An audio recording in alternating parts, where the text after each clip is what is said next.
You're not going to get the person you want out of them. You're only going to get who they are. If that person is not meeting your expectations, it's okay to take a step back and attract someone else that does. Is this something that you can deal with?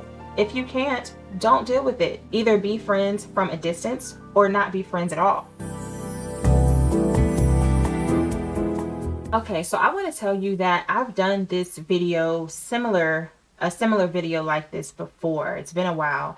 And this video, I believe, is meant for me to talk about it with you guys now. I had a conversation with my sister today. I had a conversation with a guy friend of mine today, and it was all geared toward this exact topic that I had already thought about, written out. I don't know who this is going to be for. Hopefully it's for you or someone that you know who needs it. But there has to be a reason why God put it on my heart today. So I'm going to give you guys this topic and hopefully you receive it well. We're talking about why it's important not to place all your expectations on other people. So whether it's in romantic relationships, friendships, with coworkers, or even your family. If you are in a place in your life, you're in a season in your life where you are tired of the same things, being the same way, the way that you react to certain situations, the way that you feel, and the way that you think about your feeling, this is definitely for you. I feel that, or I know that life is all a matter of choice. We choose what we do. No matter what our backgrounds are, as you're growing, your choices are yours. I can choose to date this guy. I cannot choose to date this guy. I can choose to have those friends. I can choose not to have those friends. Everything we do in life is connected to choices that we made, and it's about growing up and taking accountability. I've noticed that whenever I do certain videos about taking accountability for our actions and being responsible, especially when I'm talking to my ladies, sometimes the video may not go over too well. And the reason for that is a lot of times it's not comfortable when you feel like you're being put on the spot. And when certain topics or things hit home and it's speaking straight to you, that makes people uncomfortable sometimes. It's easier to point the finger at other people and what they do to us and how it makes us feel and how we felt that we had to react based on what it was or we are in our situations because of where we came from. And while a lot of that might have some validity, that's not always the case. Sometimes you just don't want to face you. You don't want to face the issues you have and the triggers you have and why you have them and dealing with them. And I think the only people who are able to do that are people who want to grow, who want to be the best version of themselves. Doesn't necessarily mean that anything is wrong with you, but let's just be real. We can all improve. Trust me, the older I get, the more I realize that life is a lot more peaceful when you don't let the little things get to you. So it's been said that with age comes wisdom. And a part of that wisdom is learning not to let your emotions run the show. Imagine missing out on a great job opportunity or pushing away a good friend because you let a minor annoyance blow up into a big deal. We all have expectations, okay? It's a part of being human. We expect certain things from people in our lives, but here's the catch. You can't let these expectations control your peace of mind. So for example, how many times have you been upset or disappointed because someone didn't do something the way you wanted it done or expected it to be done? And then how much energy did you waste stressing over it? Way too much, right? So let's talk about how to shift that mindset. One of the biggest game changers for me has been understanding my triggers. Knowing what sets you off and why you react the way you do is the first step to taking control of your emotions. So maybe you get really annoyed when your friend cancels plans on you last minute. Ask yourself, why does that bother me so much? Is it because you feel disrespected? Or maybe it brings up past feelings of abandonment. Getting to the root of those triggers helps you to react in a more balanced way. I have this friend, I love her dearly. She's one of my best friends, but she has always been one of those friends whom she cancels last minute quite often. And she knows that. We've talked about this. And when I first met her, over just a course of a few months, I started seeing where this was kind of one of her things. She cancels last minute. Sometimes she'll make plans in the moment, and then once the moment comes to do something, she may back out for whatever her reasons are. In the beginning of our friendship, this used to upset me a lot because at the time, I think I was in my early 20s, and at that time, at that age, you go out. You like to go out with your friends, have fun. So I would look forward to going out with her, but then when she would back out last minute, it would make me so upset. I had to ask myself, do I want to cancel her out altogether as a friend, or does her good outweigh her bad? The benefits that her friendship, us being connected, brought to me. And when I looked at things, although yes, I would love for her to keep her plans intact and always be able to be with her when the time comes, I had to understand, okay, this is my friend. This is the way she is. Either I'm going to continue to be friends with her knowing this is how she does, and this is just who she is, or I'm going to leave her altogether. Well, because of the good qualities about her outweighed those things, I was able to accept, okay, this is just a friend that if I do go somewhere, she's somebody I'm gonna have to go out with like spontaneously versus making 2-week, 3-week plans out to spend time with her. So that's just an example of something that you have to do. Analyze your friendships, your relationships.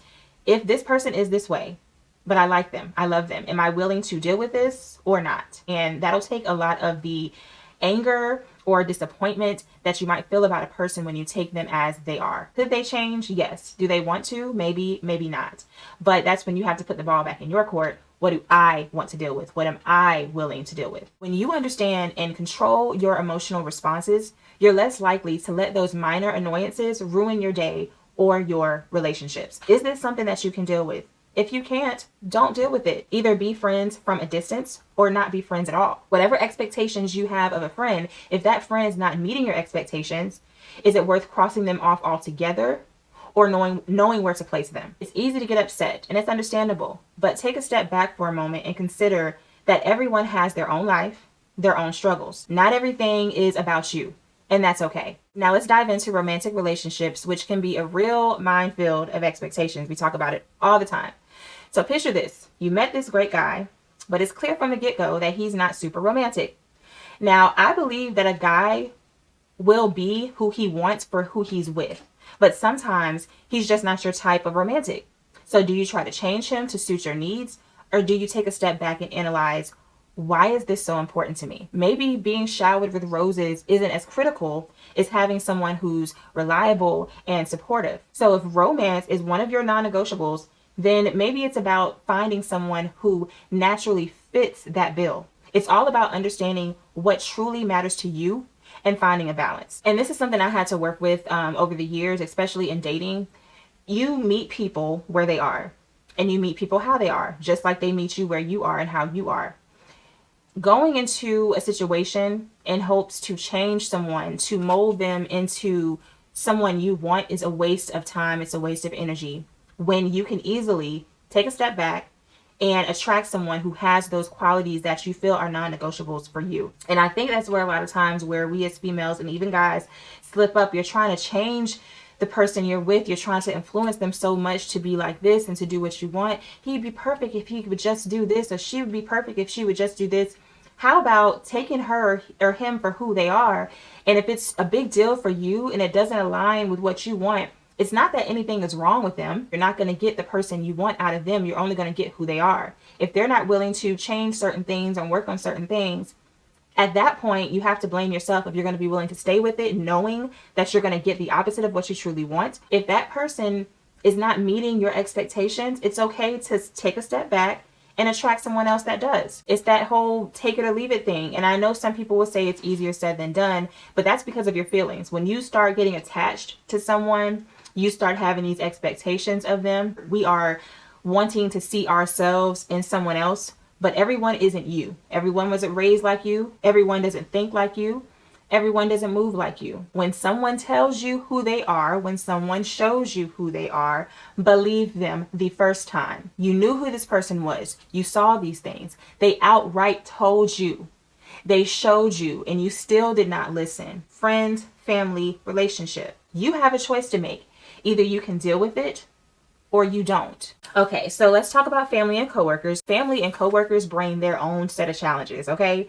So with family, it's often old habits and dynamics that can be hard to break. Maybe your sibling never returns your calls, or your parents still treat you like a kid, and it's frustrating. But understanding that they might not change means you can change how you react. With coworkers, professionalism is key, but it's also about teamwork. So if a colleague keeps missing deadlines, it's easy to get annoyed with them. But taking a step back and finding a constructive way to address the issue can save you a lot of stress. This is all about growth and wanting peace. Does this upset me? Why does this upset me? Is this energy that I'm giving to this situation necessary? One of the most freeing things that you can ever do is let go of the need to control others and their actions. I will say that again. The most freeing thing that you can ever do is let go of the need to control others and their actions. Realizing that you can only control your own actions and reactions is liberating. It doesn't mean lowering your standards or letting people walk all over you. It means approaching situations with understanding and flexibility. When you stop sweating the small stuff, you'll find a whole new level of peace. Y'all, when I learned that and I actually apply that, when I tell you my life, as far as my relationships, my friendships, my coworkers, there's so much peace there because I don't let unnecessary energy and things, I don't put so much energy into things that don't need that energy. I have things to focus on. I have a roof that I need to keep over my head. I need to keep these bills paid, which means I have to show up for work every day. I have grown folk issues. I don't need to put energy where it does not have to be when I can put that energy somewhere that's more productive to me. That's what it boils down to. Is this necessary? What I'm given to this situation, is it necessary? Do I have to feel like this? Can I turn this energy somewhere else? Okay, so I want to give you some practical tips to help you manage your expectations. So number one, to state the obvious, communicate clearly. Make sure your needs and your boundaries are communicated clearly and respectfully. Don't assume that people can read your mind. This actually might be the most important one, especially when it comes to relationship, ladies. Y'all know we expect our men to be able to read our minds, but that's just not how it works. A lot of times, depending on what it is, you really need to speak up for yourself. And if the person that you're with really does care about you, they love you, they respect you, they will hear you out, whatever that issue is. If they really do care about the connection that y'all have, they will do what they have to do to change that or to make it better for you, whatever that is. However, if they don't, that's a choice that you have to make. Communication is key. If you don't tell me, I don't know. Okay, so the second thing is to practice empathy. Try to see things from the other person's perspective, and this can really help you to understand their actions better. This is something that I've also had to work on, that just because I don't move certain ways or take certain things to heart, not everybody is like me. So I still have to have a certain level of empathy. Number three, set realistic expectations. So you want to be realistic about what others can and cannot do. Don't expect perfection. It's just not going to happen. This goes especially with coworkers. I had this one coworker that I used to work with at an old job, and she was very, very, very, very organized. And there was a certain task that we would do. Usually when someone trains you, they show you how they do something. But if you can find an easier way to do something how it suits you, do it, as long as y'all come up with the same solution. But she didn't like that. She wanted me to do things exactly how she did it. So we had to have us a little side conversation one day. If we're going to continue to work this closely together, I need you to understand, I do it this way because it's easier for me. But as long as I'm coming out with the same thing that you're coming out, let's not make this a problem where it doesn't have to be a problem.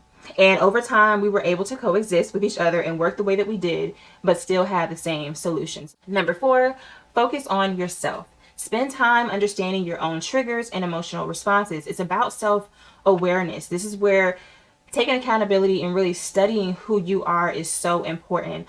I know things that used to trigger me that no longer trigger me because I've worked on those things. And then there's some things that I still have that I have to work on, and I am really, really working on them because I want to be better. I want to be better for myself and those that I love around me. Number five, learn to let go. Practice the art of letting go of things that are out of your control. It's not about being passive.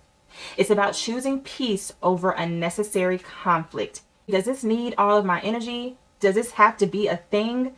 Or is this something that maybe I'm taking too seriously? Or if the other person is not taking this as serious as I am, do I need to analyze that relationship, that friendship, whatever it is, put that energy somewhere else where it really needs to be? So at the end of the day, learning to manage your expectations is about finding peace within yourself and extending that peace to your interaction with others. I think about how I am with myself and how I am with other people. Would I want to be my friend?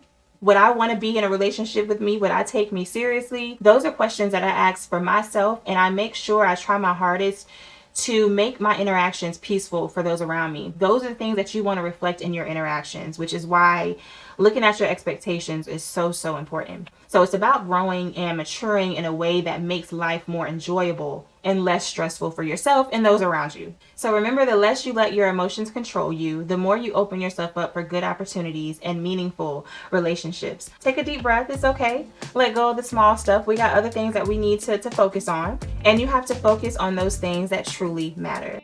Thank y'all so much for watching. I hope this went over well. I hope this touched somebody. And don't forget to like, comment, and subscribe for more real talk like this. Let's live our best lives. Let's be the best version of ourselves. See y'all in the next one. Love y'all. Bye.